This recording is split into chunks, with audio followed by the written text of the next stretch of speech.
Greetings and welcome to this special edition of the Women of Rock. Happy holidays to everyone. We have right here in our virtual studio a woman of rock, Felice Rosser. She is a vocalist, bassist, front person for the band FaithNYC, and we are super excited to have her here today to tell us more about who she is, what her band is up to, how she got involved in music. So let's bring Felice into the mix. Hello, Miss Felice Rosser. How are you doing today? I'm doing well. Thank you very much. Great. I'm Thank you doing so well. much for Yeah. being here. And I know so much about you, but please go ahead and introduce yourself and tell people a little bit more about Felice Rosser and how you got involved in the music industry. I'm originally from Detroit, Michigan, and I always liked music. Detroit, you have a lot of different musics, available as, when I was coming up, rock and roll, blues, jazz, Motown, everything. So we had access to a lot of different styles and were comfortable blending those styles, going to rock show one night, Pharoah Sanders the next night, Howlin' Wolf the next night, Sun Ra the next night. Those were all available to us. And so that's how I got started going to shows and buying records. I always loved it. And I played some instruments, your parents have you play piano or folk guitar or something. But when I got to New York and went down to CBGB's, I saw a lot of women, playing, or a few women playing instruments. And so I thought that I could do that too. My friend and I started a band together.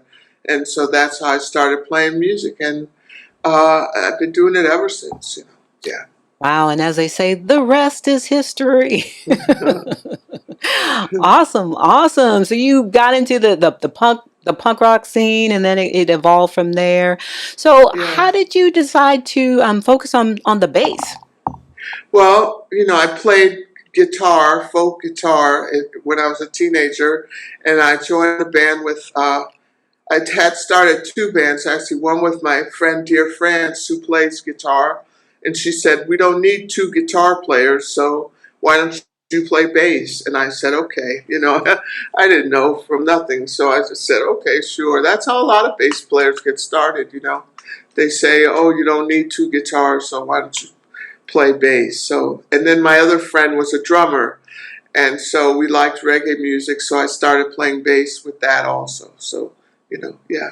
Awesome. Awesome. hmm So, as a female bass player, who were some of your earlier influencers? Well, would definitely be James Jamerson and Paul McCartney, and then I got into reggae, so that would be Flabba Holt and Aston Family Man Barrett and uh, uh, you know Ja Wobble from Public Image. Uh, those are my main, and Tessa Pollitt from the Slits. Those are my main influences on bass. Yeah, yeah. Awesome. Billy Bass Nelson from Funkadelic. Yeah, hmm yeah. Now, aside from bass and guitar, do you play any other instruments, or did you come up playing any other instruments? I came up playing the clarinet and the piano. Were you one of Yeah. those kids that had to go to lessons on Saturday? Well, we just, it was fun. That was nice. That was a nice way of getting into music, actually, having the, elementary school band, or we had an elementary school chamber group. And so it was social, it was myself and my best friend and a couple of other people who we were all friends. And so we were playing music, learning, Bach and things, but we were also just having fun with our friends. So it was nice. That's one thing really nice about music in the schools, is that it's fun for the kids. It's social as well. So it's not just sweating trying to learn this piece, but at least when I came up, it was fun. I always try to keep that in mind, Mm, that it's supposed to be fun. mm, mm, Yeah, mm. yeah, Awesome, awesome. yeah. We're here with Felice Rosser. She is vocalist and bass player with the band Faith NYC. Now, I know from some of our previous conversations, you were able to interact with some musicians early into your playing that left some impressions on you. I wonder if you could just go deeper into that. I know you mentioned Patti Smith and Oh, Tina yeah. Wyeth.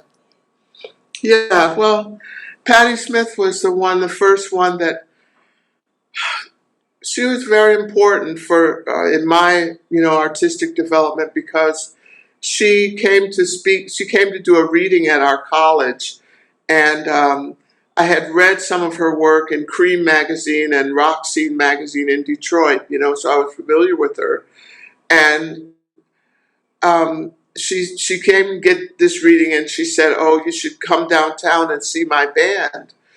She said that to the whole group of kids, and so my friend and I, we did go downtown to see her band, and it was different from coming from, seeing the big concerts in Detroit, Led Zeppelin, Humble Pie, stuff like that in 20,000 seat arenas, George Clinton, to see something small, like to go to CBGB's or Max's Kansas City and see a small stage and a small event, a small party that was very moving, that the music was very raw and it was equally good. And so that really got me thinking that maybe I could do something too. Yeah. Yeah. So, Wow. hmm Cool. And so you saw them and you said, you know what, I can get up there and do it. And what was it that said, okay, I'm gonna take it to the next step? Did you go out and, take some more lessons, or, how did you go from, okay, I'm just playing now, to I really want to pursue this maybe as a career? Well, I never, seeing Tina Weymouth from the Talking Heads, she was the first female bass player I ever saw. And as I've said a million times before, the stage at Cobo Hall in Detroit is like, 50 feet high, so you feel like you could never get up there. But the stage at CBGB's was like 6 inches high, or, 1 foot high. So it was easier to imagine you actually stepping up there. And I just got an instrument. That was what, I got a bass from a friend of mine, paid $45. And I liked reggae music. And reggae music is great if you're trying to learn the bass because the bass lines repeat over and over again. So you can learn them, and then right away you feel an accomplishment, like, oh, I played that part well or something. So uh, so so that's why. And then as far as career goes, I've always worked. I raised a son. I just enjoy playing music, and I have been in bands, and you just get into the life of going to rehearsal twice a week and making records and promoting them. We've been DIY our whole time. You just get into that life of rehearsals and writing songs and uh, going to see your friends' bands and playing out yourself. And so I've just something I've always enjoyed doing. And I did start taking lessons a lot later, just to try to get a hold of what was actually happening, and also just to meet some different people. I enjoyed going to Jazzmobile in Harlem and meeting some people who were studying jazz and seeing, what they where they were coming from. So they influenced me a lot too. Mm-hmm. Yeah, And I remember, yeah. in our conversations, you mentioned that experience with the Jazzmobile and how it was a little bit of a humbling experience. And I Oh wanted to know if yeah. you could just share that with our audience. Oh well. Yeah, because you're playing downtown rock and roll, you're on stage rocking out, whatever, and you think you're all that. You're writing songs, and who wrote that song? I wrote that song. Wow, and you think you're all that, and you go up to Jazzmobile, and you can't read at all, and the teachers have played with like Nina Simone and Mary Lou Williams, and they've toured the United States, they've toured the Soviet Union, that's what the bass teacher that I had, he grew up studying with Mary Lou Williams and then played bass with Nina Simone for years. And so when I came before him to audition, he's like, I said, "You want to hear a song I wrote?" He said, "No." I said, "Well, can you read the line? Can you read the music?" And I was like, "Wait a minute, I'm all that." And he's like, he just gave me the real deal that music is bigger than you. And it's not about, how great you are, but how humble you are to see its laws. It's such a great thing, but it's not like music is here and you're here. It's like music is here and you're here. You're just a humble person, and maybe you might be lucky enough to be able to make a contribution. So that changed my whole thing around, a lot. Yeah. And also just being with people who weren't so self-destructive. Sometimes in rock and roll, everybody, sex, drugs, and rock and roll and stuff. And I don't know, I had a young son I was trying to raise. I couldn't go out like that, I had to keep my shit together, so I enjoyed being around the people at Jazzmobile. A lot of them had families or, they're career musicians having toured. And so I didn't see a lot of the self-destructiveness up there that really encouraged me, to think that I could just, buckle down and just try to study something, lose myself in something, instead of being such an ego-based player, Yeah. Yeah. Yeah. Excellent, excellent. I do want to, touch on a point that you talked about a little bit earlier, and that was the idea of how you were thinking about combining reggae with rock and how that played out for yourself. Well, when I came to college, and I hope your listeners understand, that, there was when I first came to college, my roommate had done a program called Crossroads Africa, where they send students to different African diasporic places to study. And she was a dancer and she had gone to Jamaica. And so she brought back a record, This Is Reggae Music Volume 2 or something. And that's how I heard it for the first time. And I really liked it. And then I met another woman who was Jamaican, and she was into reggae music too. And Patti Smith, her band, they were very much into reggae too. So I got into it.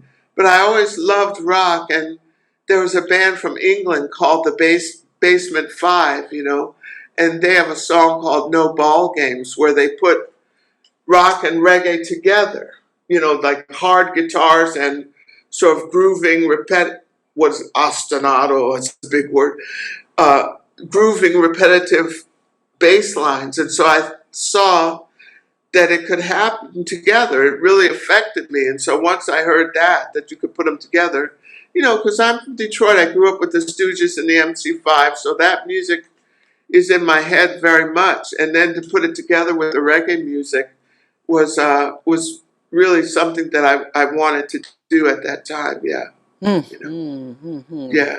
Great. Yeah. We're here with Felice Rosser, and she is a bass player, vocalist, and fronting the band Faith NYC.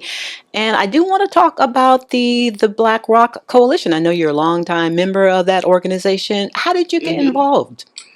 Well, in the 80s, they were, many Black musicians were told, that they could just play R&B, that they couldn't play rock. And a great guitarist like Vernon Reid, a virtuoso, was told that they couldn't have his rock band, Living Color, couldn't be signed until, Mick Jagger helped them get signed. So the Black Rock Coalition was born to you know,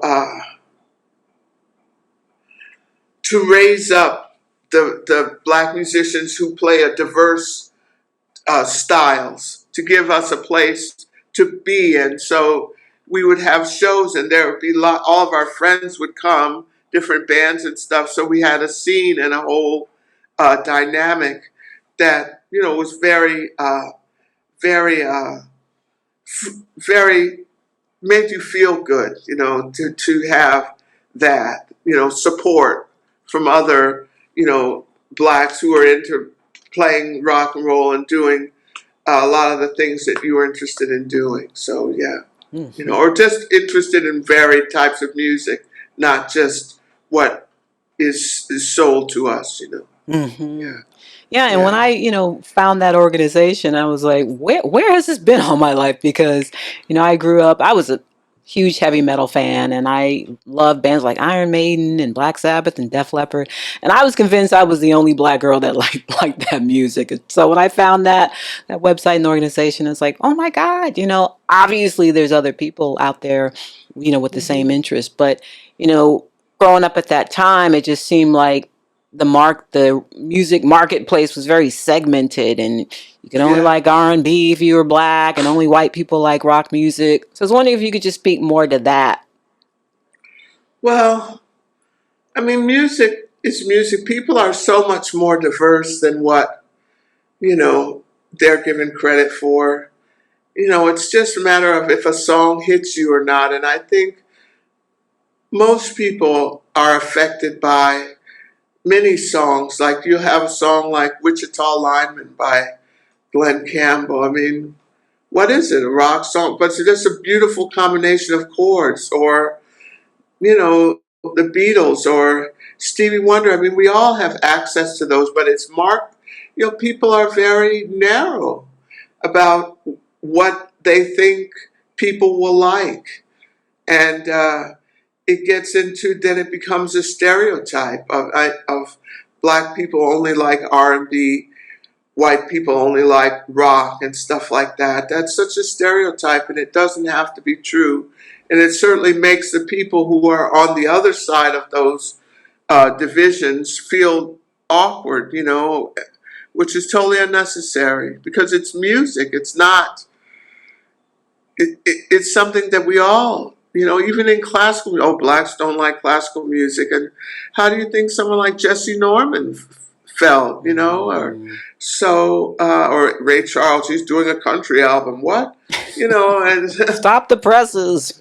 yeah, my grandfather grew up in the South. He grew up with country music. That's what I lived. That's what he liked, because he reminded him of being home in Georgia. So that's what I grew up with listening to when I went to their house.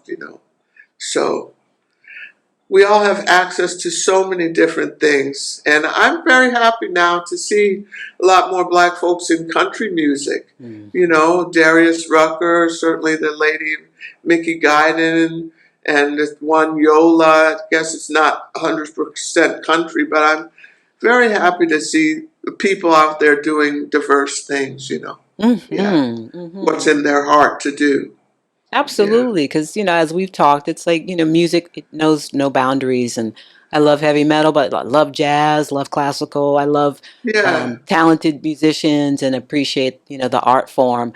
But to speak to what you were just saying, I remember when I was growing up, it's like I didn't tell my black friends that I liked Iron Maiden, and now that I think about it, I feel like we all missed out on something. Maybe I could have turned Yeah. some more people onto that music, or a bigger, deeper conversation could have taken place.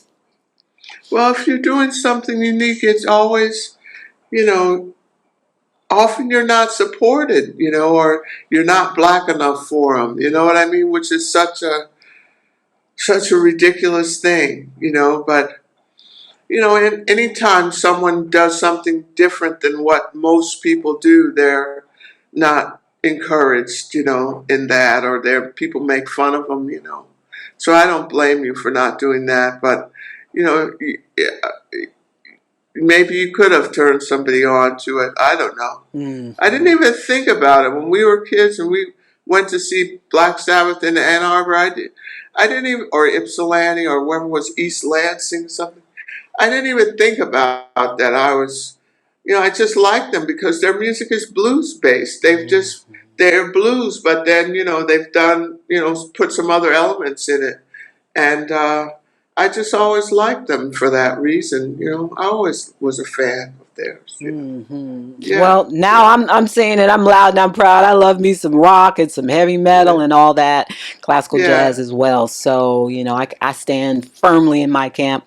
So excited to Right have on. you on to talk about this and the women of rock and a Yeah. woman who rocks. I want to talk more about your current band, Faith NYC. Tell us how that got started and what type of music do you guys play? Well, Faith started in the late '80s.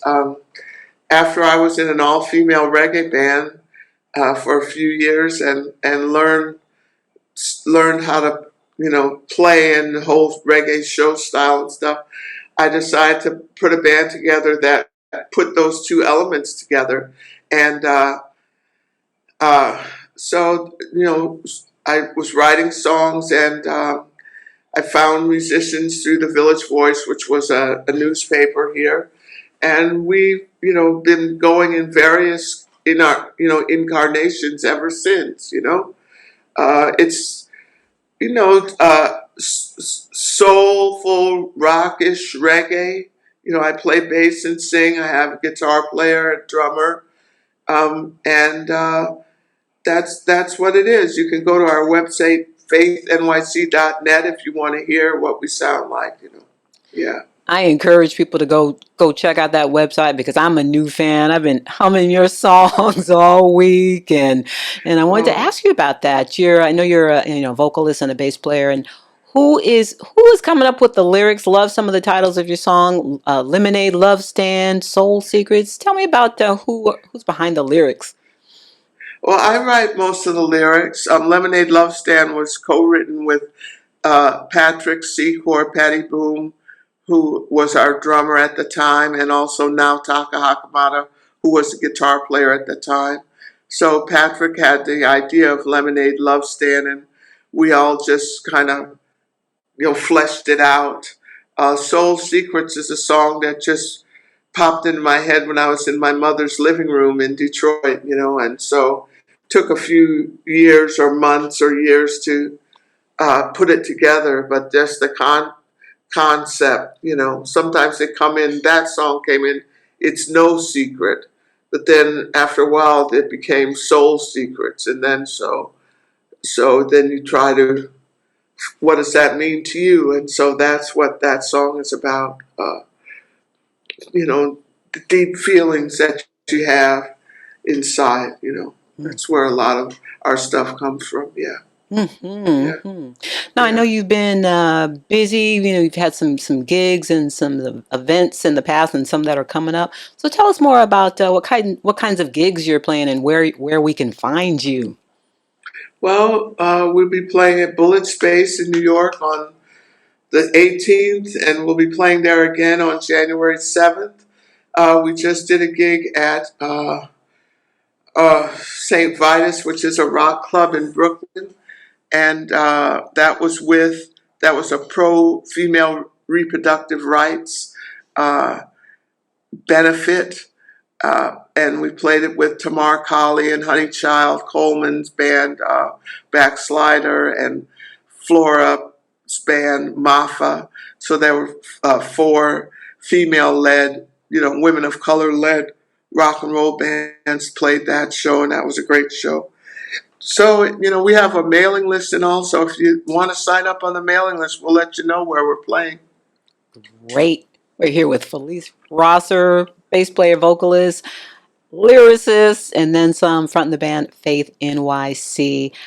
We've been talking about your band, talking about your music. I would love to hear something from you. Okay. Hi, this is a song called Overpass. It's about growing up in Detroit, Michigan. Take off some glasses. Here we go. 1, 2, 3, 4.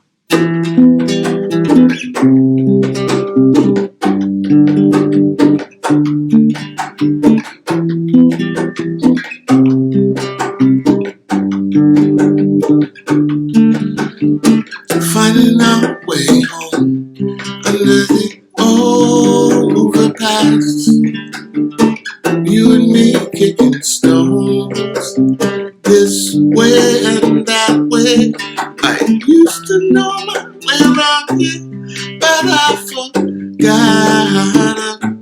Lord, is it this way or that way? Well, it's okay if you forgot.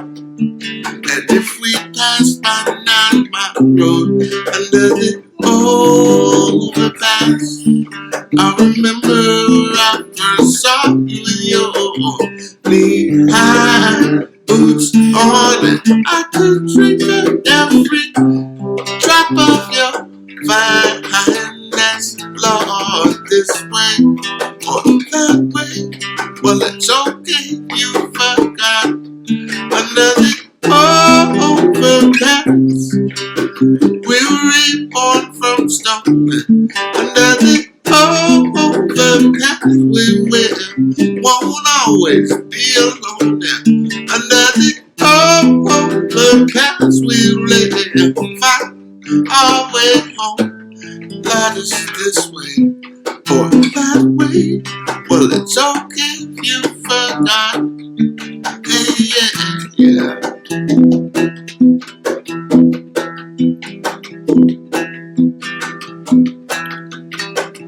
This night is like gold. I am cold. Let's go home. I don't wanna go yet, no, no. But your sweater running will roll up the window, yeah.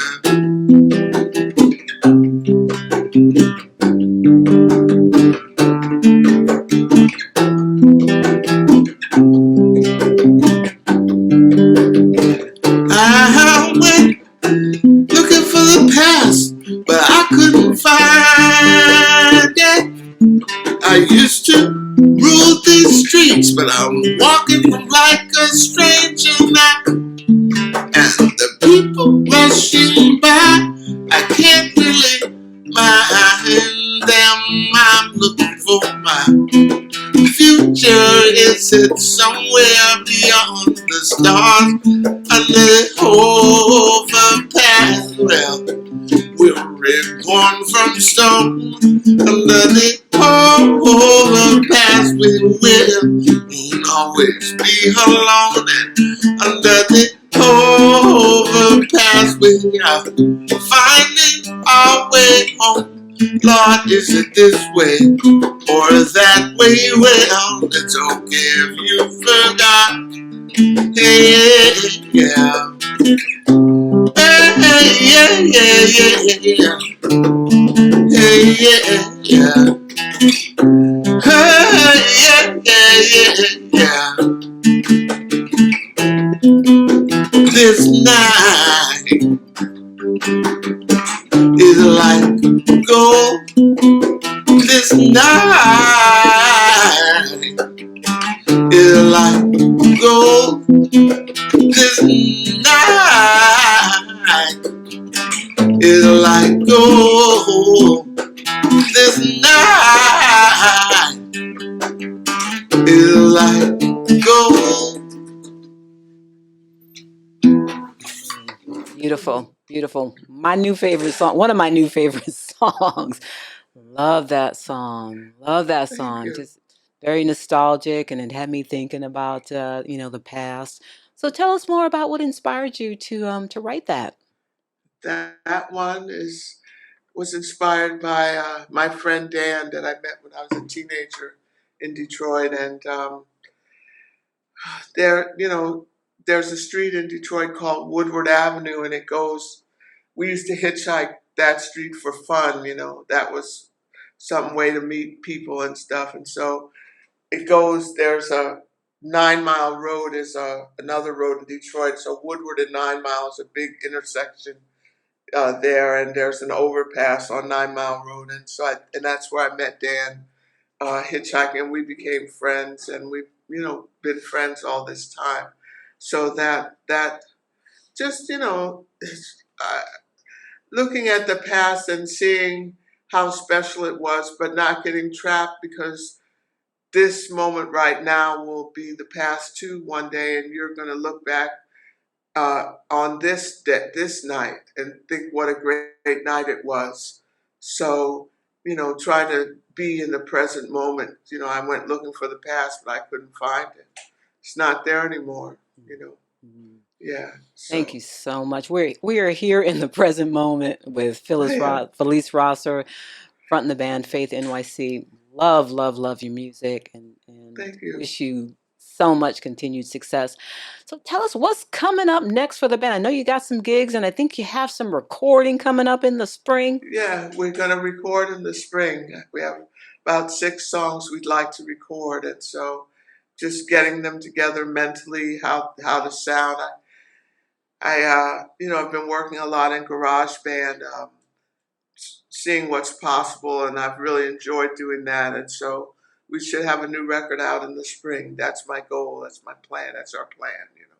So, yeah. Great. That sounds like a great plan. And please remind everybody, what are your next couple of gigs so people can come check you out? If you're in the New York area, you can come to Bullet Space, 292 East 3rd Street on Sunday, December 18th at 7:30. And we'll be there again on January 7th. I'm not sure what date that is, what day of the week that is. But it's Bullet Space, 292 East 3rd Street in Manhattan. Awesome. Great. Thank you so much for being here. And the information for your website is faithnyc.net. Is that right? That's right. Got it. That's right. Yeah. Great. Yeah. We are wrapping up this show, and I'm so happy to have had this opportunity to talk with a woman of rock, Felice Rosser, fronting the band FaithNYC. I'm a new fan. Go check her out. Go check out the band. If you're able to go check them out live, I highly recommend you do it. And hopefully we'll have her back on in 2023. That's a wrap. Thanks for watching.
Soul secrets that I can't deny.